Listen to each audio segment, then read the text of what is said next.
Hi, everyone. I hope you had a blessed weekend. I was just wondering if you did anything special this weekend. Did you go to an event or maybe to a festival or farmer's market, church this morning? And if so, did you take your kids? Did you take your child that's on the spectrum with you? And if not, why not? So, we're going to talk a little bit about that. One of the things that I've noticed when there's events or church and they have childcare or Sunday school, that we don't see a lot of special need kids, not just autism, but other things too, deaf and hard of hearing, Down syndrome, any kind of disability or special needs, I want to say. They don't seem to have enough people to provide those kind of services for our children. I've even heard of daycares saying, sorry, we cannot take your child. And it's kind of sad that we don't provide that avenue. But we're going to talk about some of the reasons why that we don't see that. And one of them is because when you're having a function like that, and you usually have volunteers, and those volunteers may not be trained to take care of kids with special needs that are on the autism spectrum. Churches and other functions have volunteers, and so they're not always able to have people that are able to provide the correct service for our children. Another thing is parents may be afraid of them disrupting or their behavior, so they just don't bother to go, or they don't bother to take them or make arrangements for them to be at home. So I'm saying, how can we change that? How can we make that better for you to be able to do the things you want to do? Because being a parent, and it doesn't matter if you're a grandparent, I'm talking about anybody that's taking care of a child with special needs or on the spectrum, that they should be able to function in life and go to events without worrying about if there's going to be somebody for that person, for that child. So if you join a group, how can we make that change? I would say bring it up to the people that are working there. Or if we're talking about a church, ask them about it.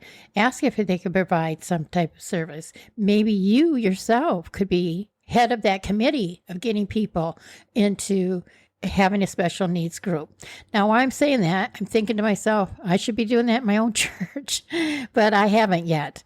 And it's a big commitment. There's no doubt about it. But wouldn't it be nice if everywhere there's an event, there's a special place for our kids to learn and grow and have fun? And that's it, just to have some fun and look forward to doing that. I think that's a good goal to have, and I think it's something that we could all together change and make it, because our kids should be able to listen to the Word of God if they go to church, or if they enjoy some type of event, our kids should be able to do that too. A lot of times, if they don't have a lot of outbursts, I see parents, take them with them and keep them right with them. But it would be nice if they could go and be with other kids that are also on the spectrum, that also have special needs, and that they could relate to and enjoy being with other kids.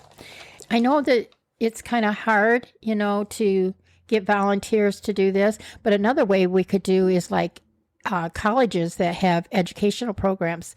There's always students that need hours. And so that would be a great way to get students that are in the educational program to come in and volunteer and get their hours. It may not be something you can count on every week or so, but maybe you can do a rotation type thing and have the college students come into the church or Christian college.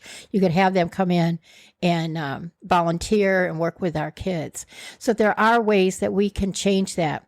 And I'm going to see about changing it in my community. If I'm preaching it, I should be teaching it too. So anyway, that was what one of the things that I mainly wanted to talk about.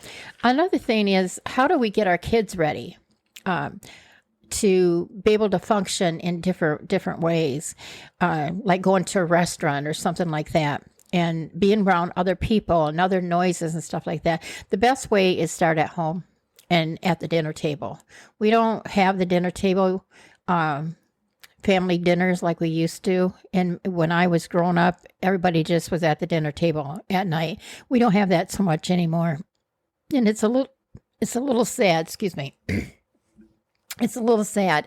I heard once that the number one furniture that is on the downgrade or downsize is the dining room table. They don't sell as much as they used to anymore. And we need to do that. We need to be at the dinner table without cell phones, without the TV.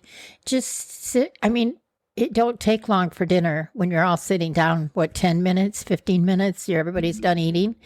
And just sit and talk and make it a social event. And the dinner table is the best way to do that. Talk about your kids' day, talk about what happened, what your plans are for the weekend, whatever you want to talk about. Just take a few minutes to just sit down and have a nice meal with your family.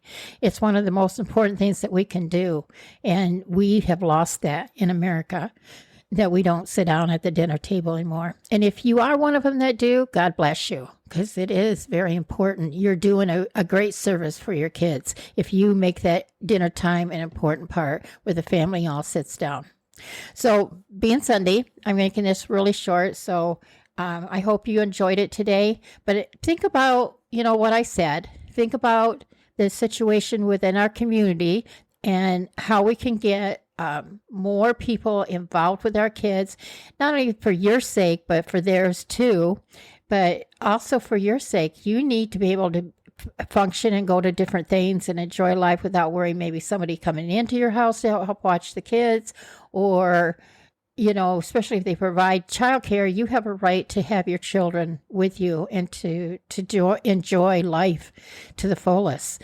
And I hope that we can find ways in our community, and I'll do some more research on that too to see if I can find other avenues that do. I did see on I think it was Facebook where they have a camp for autism, but it was middle school and high school, and there's one. It's in different states. I think there's 2 in California, 1 in Florida, where they're going to have summer camps for autistic kids. And I think that's fantastic. I was so pleased to see something like that for our kids. Well, anyway, have a blessed day, and I hope you are enjoying the weekend, and I will talk more later. Bye-bye.